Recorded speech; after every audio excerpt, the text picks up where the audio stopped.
अपने गार्डन को बनाए रखने के लिए कभी कटिंग्स लगा दी तो कभी बीज लगा दिए या फिर कभी डिवाइड करके पौधे लगा लिए, और जब उनकी अपडेट शुरू होती है मतलब रिजल्ट्स, तो दिल खुश हो जाता है।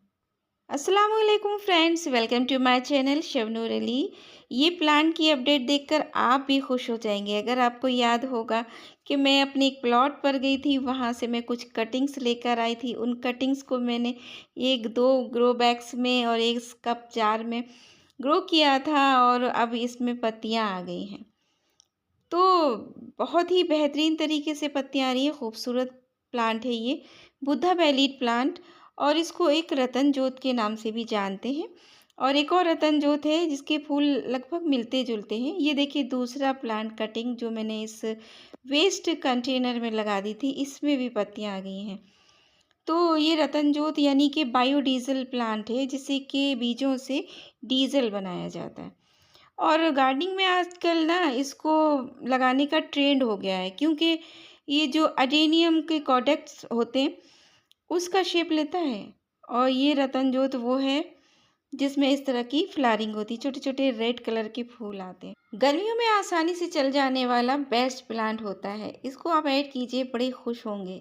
ये तो हुई कटिंग लगाने की बात और प्यारी सी अपडेट। अब चलिए बीज की बात कर लेते हैं। शायद आपको ये भी याद हो कि सर्दियों में मैं मैरीगोल्ड के प्लांट लेकर आई थी।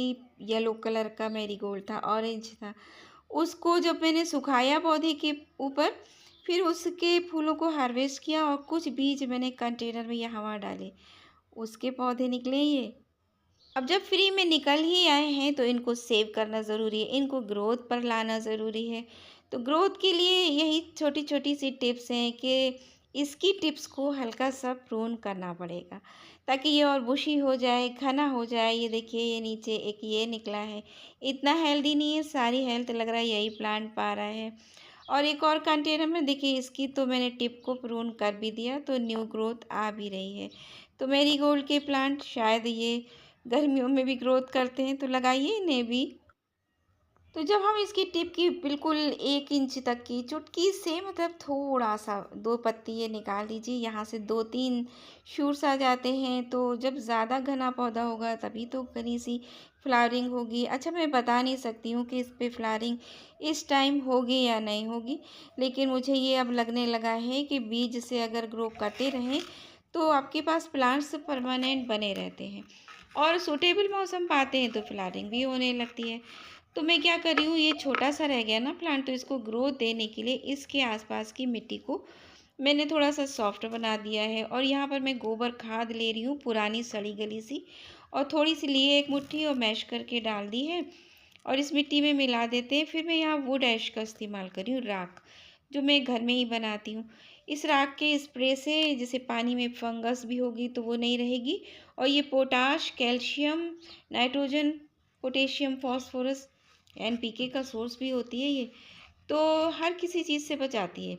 गेंदा के प्लांट पे ना बहुत ज़्यादा कीड़े भी लगते हैं, तो उससे भी राख बचाएगी। तो मैंने इस पे स्प्रे कर दिया है, और खाद मिला दी है, गुड़ाई भी कर दी है। गुड़ाई मैरीगोल्ड के प्लांट के लिए बहुत ज़रूरी होती। तो अब फिर देखते हैं कि इसकी अपडेट क्या आती है, फिर मैं आपके साथ शो करूँगी। चलिए नेक्स्ट काम हम करते हैं।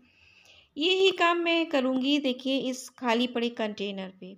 वेस्ट का इस्तेमाल कर लेना गार्डनिंग के लिए बहुत ज़रूरी है, क्योंकि पॉट का खर्चा पूरा बच जाता है, और ये यूनिक किस्म के होते हैं, देखने में बड़े खूबसूरत लगते हैं। मैंने थर्माकोल से इसको बनाया था, काफ़ी पिछले साल से फ्लावरिंग किया।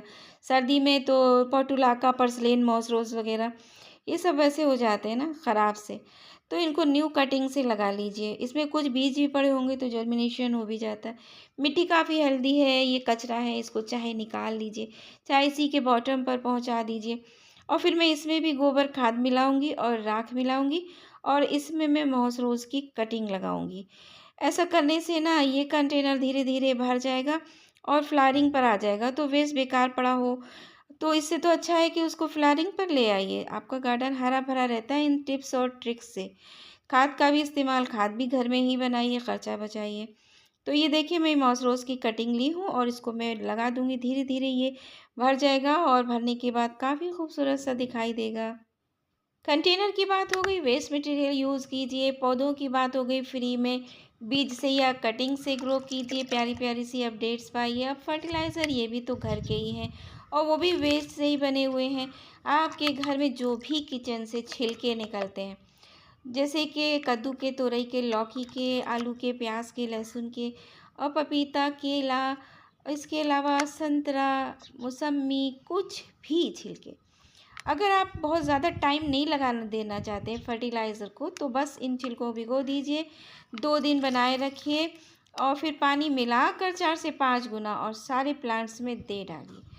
देने के बाद क्या होगा, इसके बहुत खूबसूरत से रिजल्ट्स आएंगे। होममेड फर्टिलाइज़र है, ठंडा ठंडा, कूल कूल, जैसे कि आप सॉफ्ट ड्रिंक्स वगैरह ले रहे हैं, जूसेस ले रहे हैं ना गर्मी से खुद को बचाने के लिए, तो बस वही फर्टिलाइज़र काम करेगा। वीडियो अच्छा लगा हो लाइक कीजिए, शेयर कीजिए, चैनल को सब्सक्राइब कीजिए। फिर मिलते हैं नेक्स्ट वीडियो में। अल्लाह हाफिज़।